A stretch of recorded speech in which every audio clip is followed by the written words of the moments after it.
tubli, hoolas, tagasihoidlik. Mugav on ju, aga seda ainult teistele. See, kuidas lapsevanemad meid lapsepõlves kiidavad, võib tulevikus mõjuda hoopis lapse psüühikat rikkuvalt.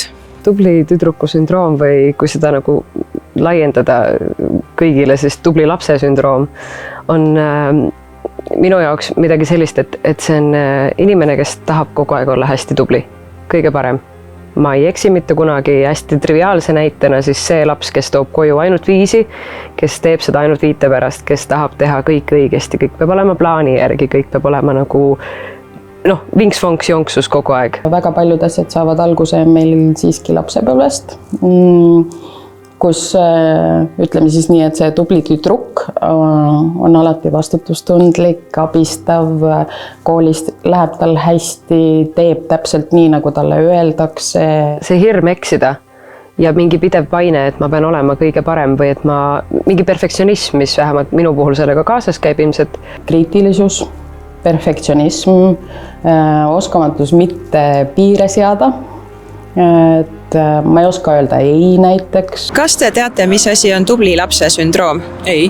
See on see võib-olla, et kui laps tunneb, et ta peab olema tubli ja hea, sellepärast et vanemad just ootavad seda. Minul lasid vanemad suhteliselt endal nagu ise asjadega hakkama saada ja pigem nagu toetasid. In Germany it's so widespread that parents have high expectations on their children, so I think in some way, yes, that my parents have expectations on me.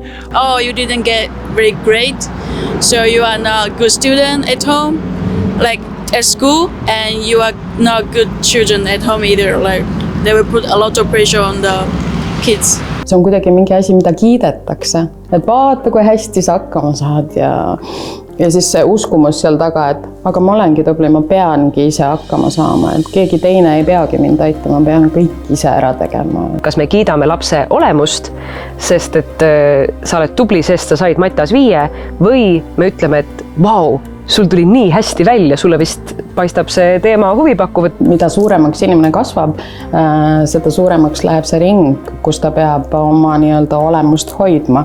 Teatrikoolis ka öeldakse põhiasi, et julge eksida, huligaanitse. Ja siis minu põhitagasiside oli, et sa oled väga tubli, aga et see sama, et ma olen nagu krampis, et ma tahan teha väga hästi, ma tahan sooritada, aga tegelikult sa ei tohi minna lavale sooritama, sa pead elama, tegema, mängima.